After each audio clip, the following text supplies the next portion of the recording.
Well, hello, everyone. How's everybody doing? Welcome to Virtual Coffee Break with Tanisha. I am super excited today because we have our very own Shamika Long out of Bloomington, Illinois, who had the pleasure to have some private coaching with the number one motivational speaker in the world, Mr. Eric Thomas. And so today she is going to bless us with some notes and let us know. So, Shamika, first, I want to start off with saying thank you for joining us. And thank you for being willing to drop these nuggets. I mean, how did the opportunity come about that you were able to have this private coaching session with Dr. Eric Thomas? Sure. Can you hear me? Yes. Making sure. Okay.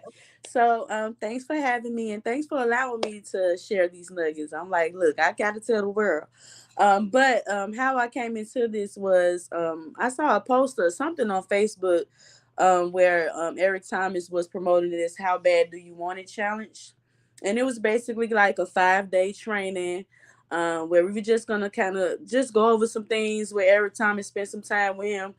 He was gonna give us some points and nuggets and all of that stuff. So we would have the chance to like the people who were always there on time. You know, the people that were interacting, and I just so happened to be one of those winners. And I was like, oh, so it was awesome. So I won the coaching session, but it was me along with 9 other people. So 10 of us all together won this coaching session with Eric Thomas. So that's how it came about. Awesome, awesome, awesome. So I am going to just turn the reins over to you, and you are going to take the lead on virtual coffee break today. Okay, I'm excited. Okay, so let me set the stage for y'all. And one more thing. I want to make this interactive. So let's also, have some dialogue between, the different topics that you're going to talk about and get some feedback. Open it up for questions and stuff as well from everyone. Okay. All right. All right, so let me set it up for y'all. Now, this man, you just called him the number one motivational speaker in the world. Now, he can charge up to $200,000 just for him to come and speak, right? And me, 10 and 9 other individuals got the chance to hear from this man for free via Zoom. And it was 2 sessions, so it was gonna be 5 people, and then it was gonna be another 5 people. How about out of the 5 people that were supposed to be in my session, only 2 people showed up, including me. How That's talk unbelievable. That Look, is talk about how unbelievable. bad do you want it, right? That is wow.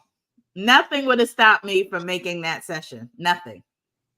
Absolutely. So that right there spoke volumes, and he kind of addressed that when we first initially got started. He was like, I just want to thank y'all for showing up, and and to tell y'all to just keep showing up.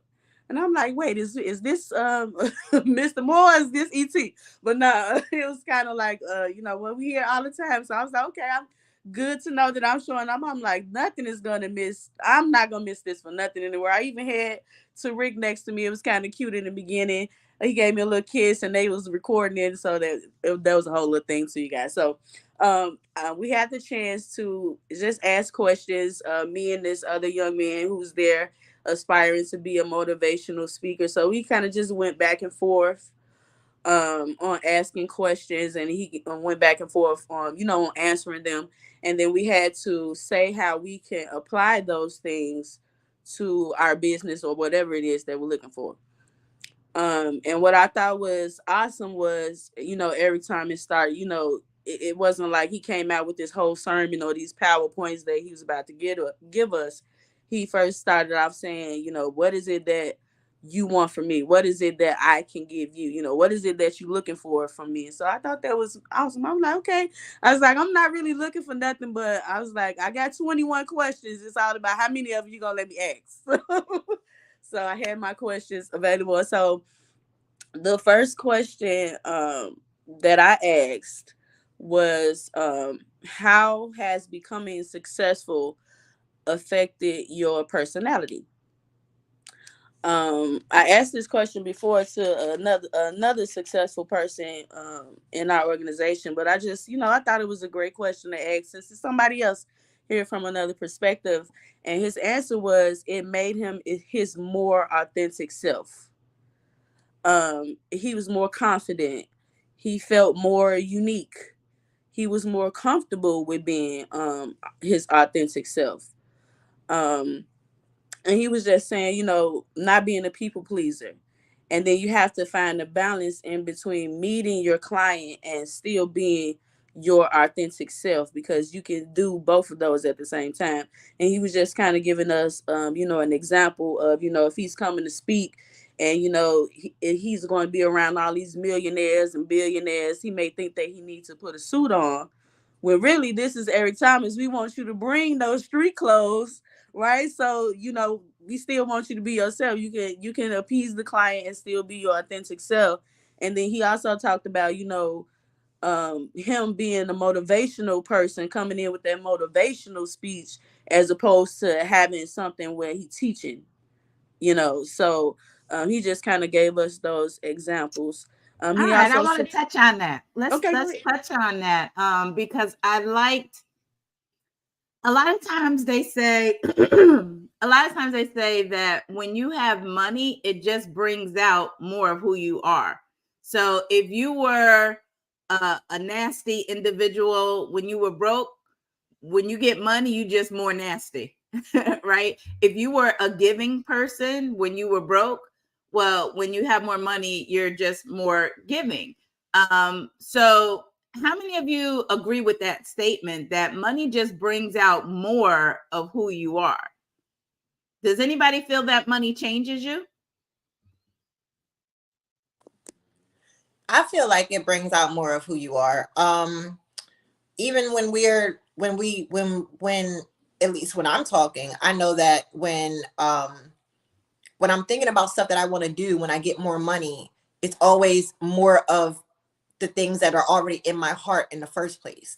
Mm-hmm. So like I can see how it could make you better. I think that if a person changes, it doesn't change them inwardly. They just are brave enough because they have money to take the mask off. Like this is how they actually are. If they just stop showing it to the public because they don't feel the threat anymore. So they literally just become more of who they actually are. The same way they say when people are drunk. So I think it's the same way when it comes to that. Mm-hmm. Anybody agree or disagree with her, or have any comments on that? Do you think money changes you, or does it just bring out more of who you are genuinely and authentically?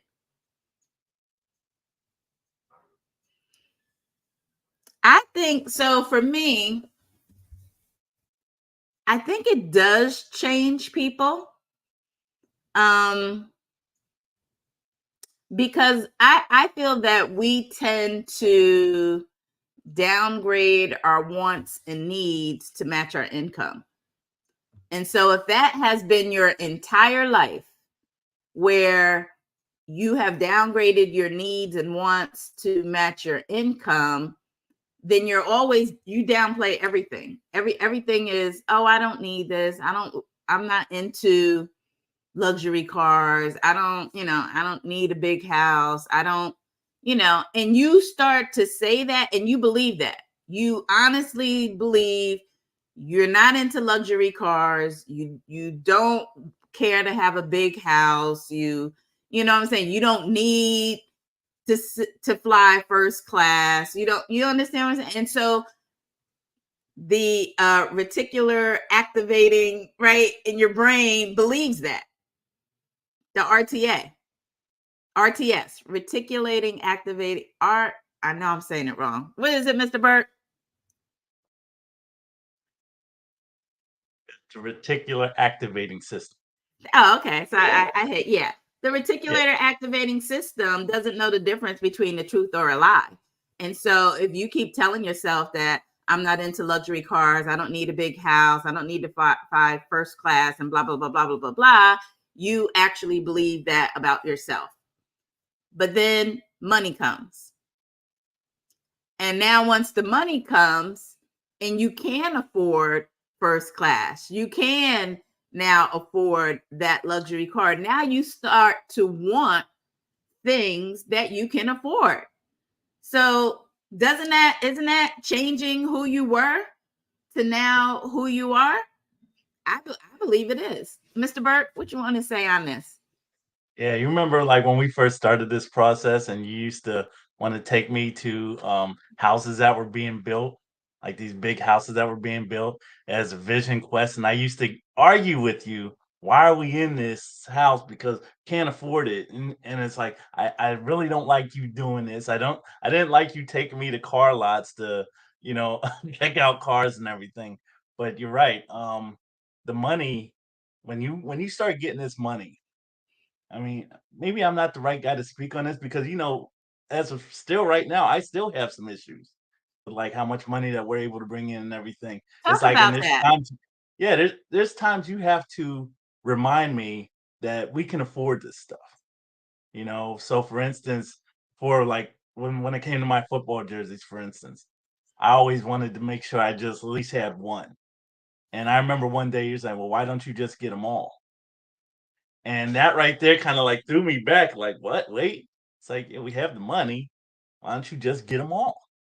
Don't pick what you want, get them all. And then there's been times when we had to get things for the house where you're like, I should get this or this. And then you just went out and got them all, you know? And so the way I feel is that money, it does definitely amplify the person that you are inside. So if you're humble or whatever, you know, when you don't have the money, you're going to be humble even when you have it. But if you're a butthead when you don't have money, when you get money, you're going to become a bigger one, you know. So I definitely believe that. But then again, I also believe that getting money and getting mass amounts of it, it's a process where you have to go through it mentally, like you said with your RAS, because your RAS ain't used to all that stuff, you know. So you have to grow into it, you know, like Jay-Z, he had to grow into all that. Even though he might say he always had money, he also talks about in his raps for times when he was poor and he was broke, you know, and how he had to sleep on people's couches and stuff like that. And he's not the same type of person now that he was way back then. So yeah, that's exactly what I feel about when it comes to having money and being able to do the things you want. Because if you have it, like Donald Bradley says, then go out and live your life. You know, Mm-hmm. and that's what Cedric did. Cedric always wanted a ghost. He always Mm-hmm. wanted a ghost. You know, and back then when he was starting up, you know, they had those beat up cars that they had to park like around the corner. Nobody, you know, it's like he still had that vision. He Mm-hmm. had that Mm-hmm. vision that one day I'm gonna get a ghost, and I'm sure he must have told a lot of people that, and Mm-hmm. everybody probably laughed at him. But nobody was laughing when they saw that video and the guy playing the piano or playing the violin, and you know, in the showcase in that in the car, in in the car dealership, that was amazing. That was Mm-hmm. amazing. Just watching that, you just like wow. But yeah, that's exactly how I feel with that. So go ahead. Yeah. So, and here's the other thing. I see you, Amira. 1 second. Here's the other thing. Why do we have positive affirmations? To change your mind, right? We say positive affirmations to change our mindset. So then it would make sense that yes, money is going to change you. It has to. It should. How about that? It should change you for the better. Unfortunately, for some people, it may change them for the worse, but it should change you for the better. But again, I still believe it. Yes, it does bring out who you authentically were, right? If you were a good person before, you're just more of a good person. If you were, you know, as my husband said, a butthead before, you're just gonna be more of a butthead or a jerk when you have the money. But I do believe that it changes people because I could say that it has changed me in a sense. You know, I used to I used to be that person who wouldn't waste anything. For example, we get down to the end of the ketchup. I make 6 figures, but guess what I would still do? Put a little bit of water and shake it up. I'm like, I can get at least 2, 3 more servings out of this. But now that I have money, I don't do that. Because that's a poor mindset. Right? I used to, the end of the toothpaste. Get that last bit of toothpaste. I don't do that anymore. I used to do that. But one thing I would say that Benita said, that's me. One thing I will say that I still struggle with, and I don't think this will ever change. I remember growing up, my mom was in the hospital for something. And there was literally like no food in the house. It's one of those things, we might have some cereal, but there's no milk, right? We might have the peanut butter and jelly, but there was no bread. It was like, there was no, and I hadn't eaten all day. It's like 4:00. And I remember my stepdad, this is before cell phones, right? So there was no way for me to reach him. And then I remember getting a call from him saying that he was going to stop. We had this place called the Turf Club in Port Chester, New York, and he was going to stop there and pick up a wedge, right? Y'all say hoagie in New York, we call it wedges, and bring it home. And I remember just sitting and waiting and waiting and waiting. And so I think that one experience caused me to have a fear of running out of stuff. And so I all the rest of my life had this anxiety of not having enough or running out. And so to the point where now I always have to have a backup of something in the house. Right? No, I'm not that crazy person that goes and buys up all the, toilet paper so nobody else has it. But do I have several packages of backup in every bathroom? Yeah. If you go into my pantry right now, do I not have the backup of the sugar, the syrup, the mustard, I have backups of everything. Toothpaste, I have the backup so that if I run out of what I'm currently using, I have a backup. Even though I know I have the money that, if I'm running out of toothpaste, I could just run to the store. I get anxiety if I don't have the backup to the thing that I have. And that's that poor, in my opinion, that's part of the poor mindset of running out. And I still struggle. I don't think I'll ever change from that. I don't think I'll ever change. It's always, for me, it's all about being prepared. So it kind of shifted, I guess, of why I do it, but it stemmed from running out of food and stuff like that when I was growing up. And I never, ever want to be in that situation because I was helpless. I was a child. There was nothing I could do about it.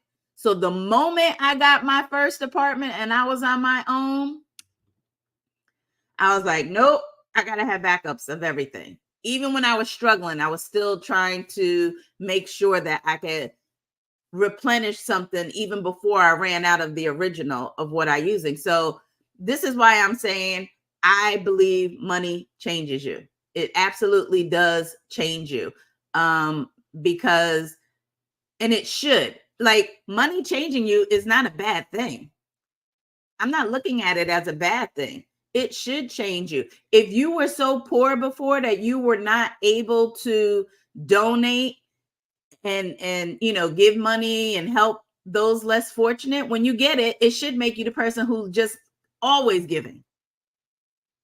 It should change you, right? Anybody want to speak on this? Oh, Amira. I saw Amira's hand up. Sorry. I do agree with the kind of moving forward from the lack mindset, but I think that's a reflection of growth. Because in the end you still have your core, your nucleus, your core values. I remember even when we were talking last night and I was talking about how, I was talking about how what I get the money, how I'm gonna handle it, how I want to be able to handle it. And I said, I don't need all this extra stuff. I was trying to figure out where I fit in this world of people who have a lot of money. And you said to me, you said, yes, you do. And and it wasn't I didn't take it as you trying to change my mind. I took it as you like telling me, yo, you deserve big things. Don't minimize it based on what you feel like you need, because you deserve all of this. You deserve everything. And then we talked about it, and I was like, yeah, I did want to be able to do this. I want to be able to do that. When I had this house here, I was trying to do this, that, and the other. When it comes to giving and things like that. So I think that it can change you, but it's in the span of growth. I think it's within the ramifications of growth. And I think that that's what makes it different. Now, when it comes to the whole trauma response and food insecurity, that stuff, that's situational awareness, right? That's protection. And if nobody's going to protect you, you need to be able to be fortified enough to protect yourself. So in that sense, I don't see there's anything wrong with that, as long as you don't function coming from lack. Does that make sense? So that's kind of how, because we do need to be able to embrace it. Absolutely. We need to be Yeah, able I to agree embrace the with lifestyle. functioning. What you So said about functioning, from lack. Yeah, that's something that is going to happen over time once you have money. It's not an instant, oh, I have money, let me turn that switch off. I know that Tiffany Haddish, she said, she was poor and homeless and all this stuff. So the very first thing she did was she bought herself a home, because Mhm. nobody's never going to be able to tell me that. I don't even fool with that lady, but nobody's going to be able to tell me that I can't live somewhere. So she bought herself a home, paid off. So now all she has to pay with is whatever. But I've dealt with food insecurity. I've dealt with shelter insecurity. I've dealt with those things. So when I buy my house, I'm gonna pay it off as soon as I can. If I'm still renting at the time, rent is gonna be paid off for the year. Like, I'm not playing these games. So I do get that. That's a part of the security that we need to be able to have in order to live our best lives. Absolutely. Absolutely. All right, Shamika, take us to the next point. This was good. This was real good. Yes. So the next question I asked, which actually me and the young man had the same question. He just kind of stated it different. He basically said, what pattern did you follow, or what did you do consistently to become number one? Um and it was three things that he said. So he said, whatever your higher power is, whatever you believe in, that's the first thing you want to do is tap into that. And then, he said, talk to God, because he believed in God. The second thing was to figure out your audience. Figure out whatever your craft is, you want to study it. And he also said, whatever your craft is, you want to operate in your craft um, before you are offered money to operate in your craft. So, whenever you get it, if it's motivational speaking that you want to do, whenever you have the chance to do a motivational speech or to speak, you should be doing it, even if it's free, just to get yourself out there and to perfect your craft. And then number three, he said, do something every day, at the same time, no matter what, and spend time with your audience, even if it's one person that shows up. So he said, he was like, if you say, I'm gonna do a live Monday at 5 o'clock, you want to do a live every Monday at 5 o'clock consistently, no matter who shows up. If it's one person, if it's three persons, whatever, three people, you want to consistently do that on a consistent basis, no matter what. Um, I like that. mhm. I like that. Let's talk about that. Successful people have successful habits. And by doing something the same time every day, it also teaches you discipline. Successful people have to have a certain level of discipline in order to uh, do what they do at a very high level. And when we talk about network marketing, for example, one of the reasons why many people are not successful in it is because they're not disciplined. It is called network, keyword work marketing, right? And I would also say this, and we say this a lot too: how you do one thing is how you do everything. So you want to show, and people want to follow a strong leader. So I think people are setting themselves up for failure when they first start this business, and they're not working the business full time. They're not working the business part time. They're working it sometime and expecting success. You can't work the business sometime and expect success. And if you were to speak to anyone who is very successful, there's one thing that I've noticed with those types of people. And you guys tell me if you feel a sense of this as well. They have a certain level of obsession for winning. Like they're not casual. They don't have a casual attitude about winning or being successful. They actually have a certain level of obsession to win. Would y'all agree with that? If you think about the people that you have access to that are successful, would you say that they have a certain level of obsession about what they're doing and winning at it at a high level? Who wants to speak on that? Go ahead, Karen. Where's my mic on here? Oh, here it is. It unmuted? Yes.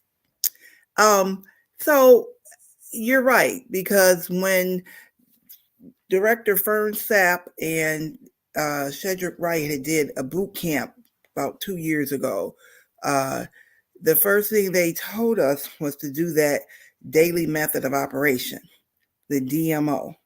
And that was, I was glad that we had that, because I was just all over the place. But once you have that DMO, and I noticed, when you did your boot camp, you had that in there, and it does make a difference when you are disciplined to do this at this certain time every day, and know that you have a daily method of operation. And then the other thing that you spoke on about the drive, when people are going for like a goal or trying to hit another level, it's like laser focus. The blinders are on, and that's it, nothing else. The distractions are out there in laser focus. And I know that's where I got to get back to. We were in Chicago this weekend, and I had a real heart-to-heart discussion with my 4-star director, Bernard Hampton. And we just said, what are you doing? What are you doing? What's your plan to get to the next level? And we really had a heart to heart, and I really had to take a deep look at what I'm doing. And I know that one of the things is not being focused. I want to be focused. I want to get to the next level, and I need to do that. And I know I can, because I've done it before. I did it, when I was trying to hit silver, when I was trying to hit gold builder, when I was trying to hit 2020, when I was trying to hit Powerball to get, that I made it because I was laser focused. But it's like, I think, Shamika, you had said it one time, when we get to that point, we like, whew, okay, we're there, but we're not there. And one thing you said, Tanisha Burke, a while back, and it stuck with me, and I'll never forget it. And that's my driving force too. If you've been in this business more than 2 years and you're not director, What are you doing? And then I'm looking at me in my 7 years. I'm being very transparent. And I look at people that have done it in months and years and 1 year, 2 year. And I know everybody is different. And I know everybody's lifestyle is different. But I know that I can do more than what I'm doing. And that's what we all have to look at. Are we doing what we really can do? If we know we can do more, are we doing it? Or are we just settling for where we are? Absolutely, absolutely. And thank you for being transparent. Because it's true. And I still stand by that. Only because I have been in this business. I'm not talking about the industry. I'm talking about the travel business that we are all in. I have been doing it 7 years, and I hit 1-star director in 8 months. But man, there's been so many people who have come behind me who have done it in way less time. And I'm just like, and we always say compete, but don't compare. Right? But I'm saying within a year, if you are working your business consistent, you are plugged in, you're doing everything that you're being coachable. In my opinion, there is no reason for anyone to not hit 1-star director within their first year. Not when y'all have all the tools and resources that when I started were not there. Not when you have the founding directors who didn't even have a presentation or a video when they started, and they hit within 40 days, we had 5,000 people or whatever it was. There's no way. So it comes down, and you said it, Karen, focus. It comes down to focus. I know that the reason that I had a team of 100 people within 8 months is because I had a target on my back at work. And I had to hit a certain level because the writing was on the wall that they were looking to fire me. And so that forced me to become laser focused. And every minute I wasn't working my job, I was working my business. And so people come into the business with that type of focus and discipline. There's no way you cannot hit 1-star director within a year. No way. And for those of you who have spouses or significant others that don't support you in the business, it's because you're not bringing home the money. And they see you not focused. They see you not being disciplined. So they're looking at your business as a hobby for you. So that's your own fault for why you don't have support in your household. Because I promise you, as my husband says, when I started bringing in the money, everybody fell in line. Even the people outside of my household. My brother fell in line. My mother fell in line. My aunt fell in line because I was bringing home the check, and they knew that they were going to benefit from that. That if at any point someone in my family needed something, I was in a position to help. But some of you taking time away from your spouse, your significant other, you taking time away from your kids, your other responsibilities, and you ain't bringing home the check. And if your spouse or significant other is supporting you, don't take that for granted, because that can be taken away as well.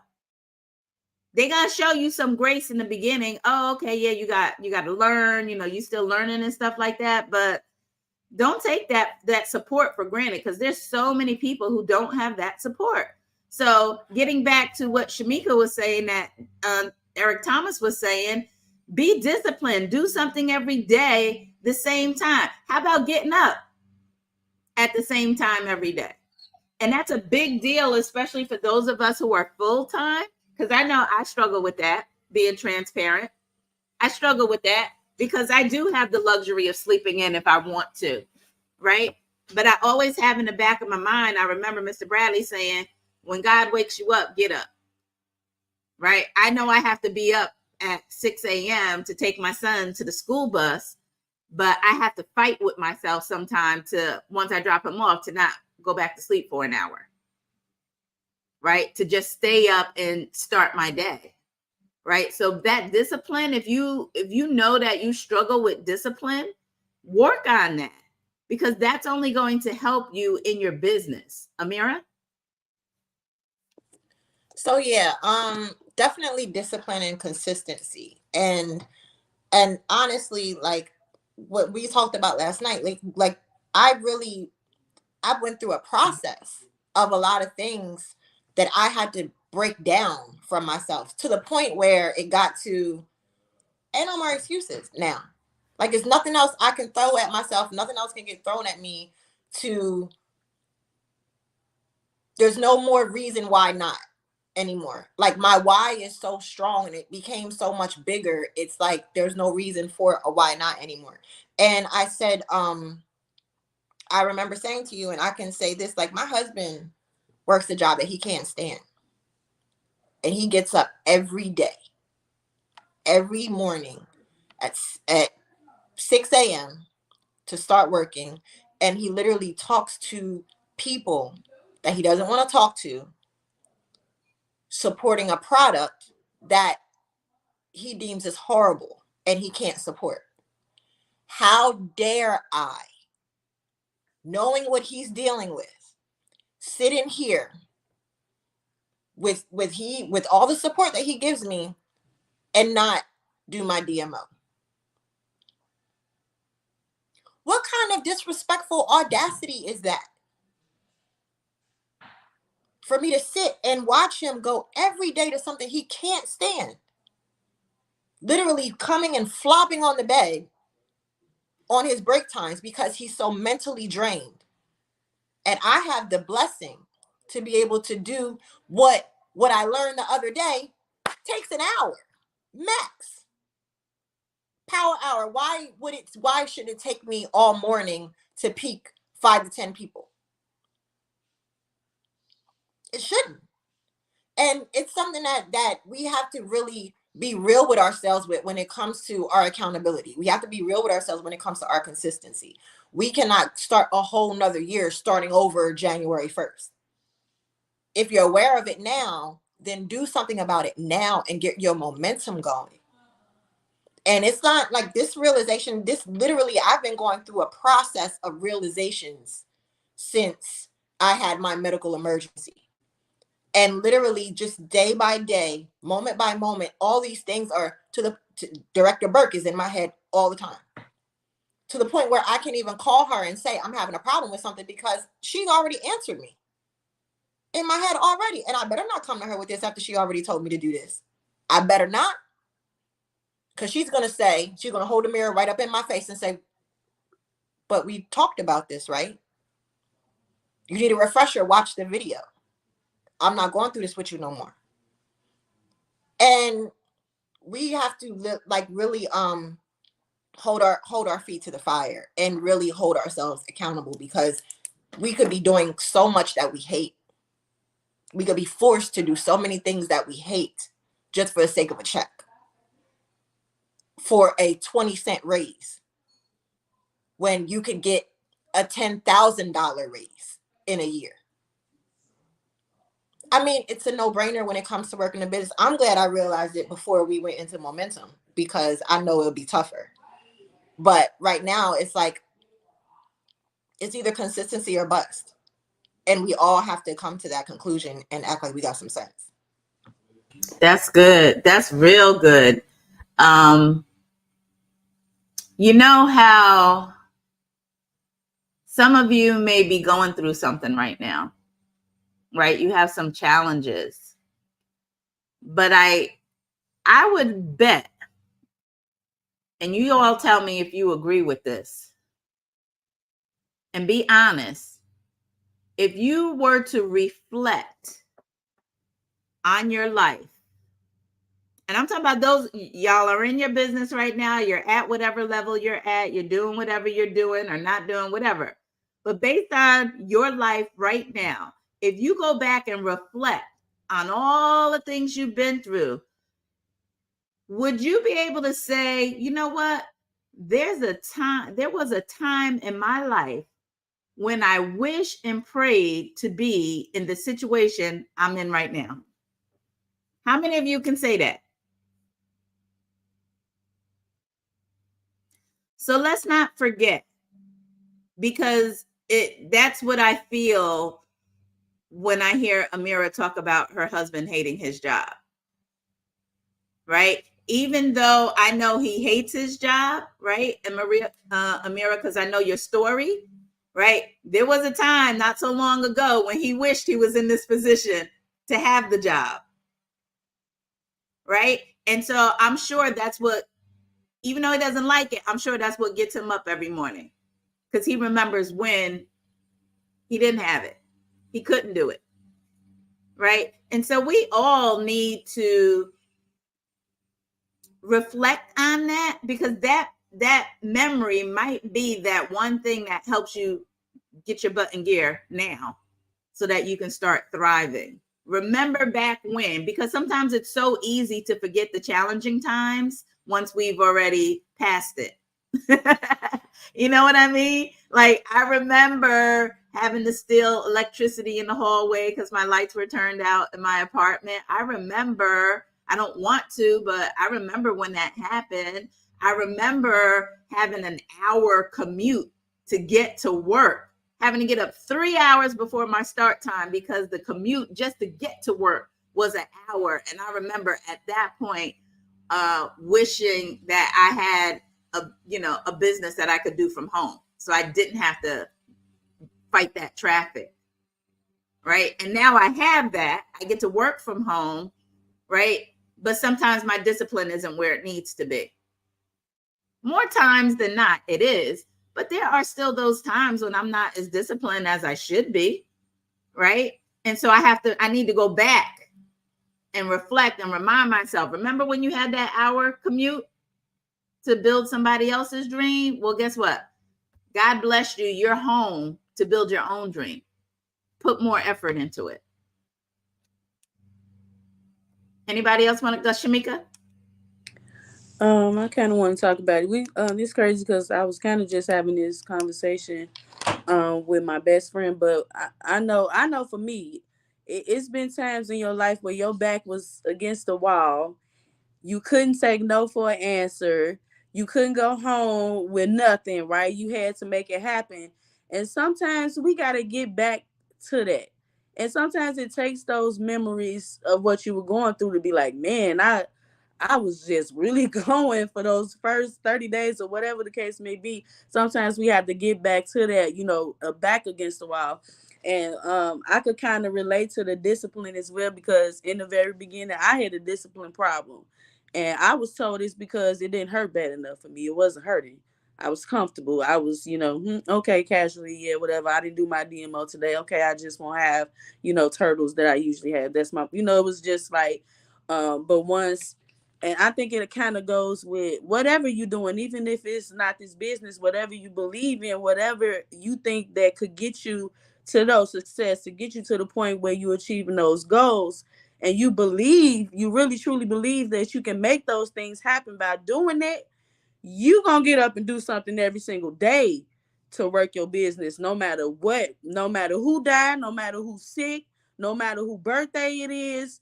You are going to do the thing consistently. And I think I had to have my head beat up against the wall. So now today, I don't care what's going on. Every single day I wake up, I'm going to do something to work my business. Somebody's going to hear Shamika tell them about her business every single day.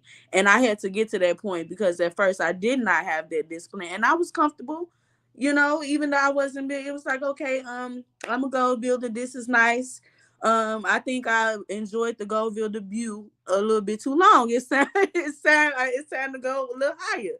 So I can definitely just kind of relate to that, having that in the very beginning. Absolutely. And some of you may have remembered, we had a session on Coffee Break called Never Again.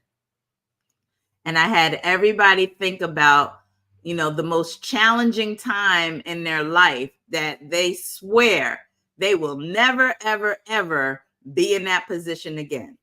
And so I challenge everyone to come up with your never again, because your never again is really, if you think about it, your real why. Yeah, you might have a why. Oh, I want to provide for my kids and I want to, yeah, that's cute.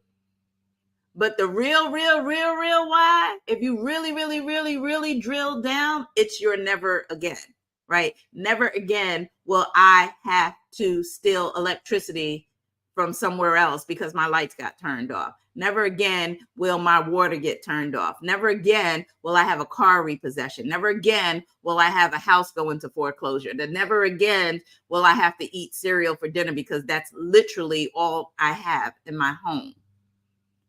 So I want everyone, I challenge everyone to think about their never again. And you may need to write that down. And when you feel yourself not being disciplined or feeling lazy to not do what you know you need to do, go back and read your never again. Shamika, take us through the next one. Okay, the next question was what are some things you do to build relationships inside of your immediate team, your immediate organization? And he actually let um, the person that does like the behind the scenes, the audio and, you know, the Zooms and make sure. I cannot remember his name. I got to find out his name. But he let him answer the question. And he said outside of the retreats and the contests, which most times he feel like those things in other places, they can be forced, right? They force you to do it. But he said that Eric Thomas is so much of an attractive leader that it makes the team want to be around each other for a common goal. And then I like, you know, they have organic relationships. And then Eric Thomas, you know, just said, you know, nothing attracts people to you like attractiveness. And it was just like he's like everyone just wants to come together, you know, just because of Eric Thomas and the kind of person and the kind of things that he did. So I thought that was just awesome right there. Mm-hmm. To know that you can bring people like that from different cultures, different backgrounds, and they all can come together and have those organic relationships that's not forced. They want to have those relationships just because the kind of a person that Eric Thomas is. Yeah, I love that. I love that. And also what's tied to that is it's bigger than you, right? All of the people who support him have bought into his vision of what he's doing. And so they're like, yeah, I think it's human nature to want to be part of something that's bigger than you. Right? Everybody wants to feel like they're part of, even your introverts who claim they don't like people and they love to be alone. I believe that deep down inside they wish they could be a part of something, because that's like being lonely. Right? I don't think anybody wants to be lonely on purpose.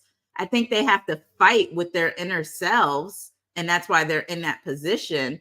But I believe given the opportunity to become a part of something that's way bigger than them, that they would have the desire to want to be a part of it. And so the other thing is, and this kind of ties in to leadership, you know, Eric Thomas is an amazing leader. And we always say it starts with you.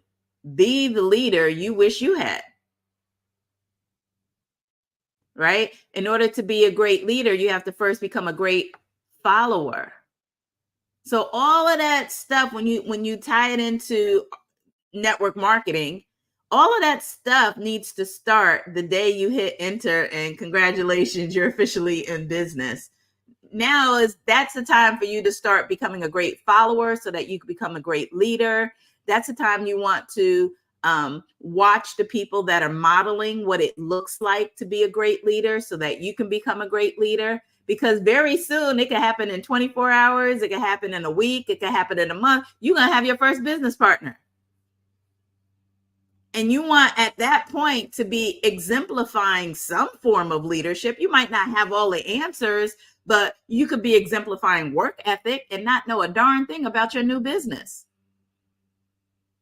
Right? Just by doing the simple things consistently. Reading consistently, waking up at the same time consistently, showing up to the meetings early, because we all know, right? Early is on time is late, late don't even bother. Just things like that.